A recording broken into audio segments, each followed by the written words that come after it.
Kaya ko 'to, malalagpasan ko ito, matatapos din ito. Okey lang ako. Yan yung mga salitang sinasabi ko sa tuwing pagod na ako, pagod sa araw-araw na ikot ng buhay na tila di alam kung paano makakawala sa realidad ng mundo. Okey lang ako.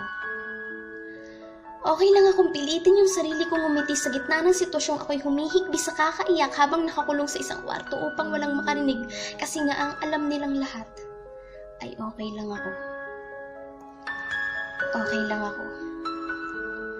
Okey lang magsawang marinig yung mga boses na kinakatakutan ko, magsawang husgahan ng mga taong hindi naman ako lubos na kilala, mga taong walang alam kung anong pinagdaraanan ko.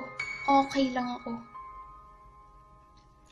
Okey lang mapagod bumangon tuwing umaga, umagang walang kabuhay-buhay, umagang unti-unting nawawalan ng kulay at umagang nawawalan na ng pag-asa.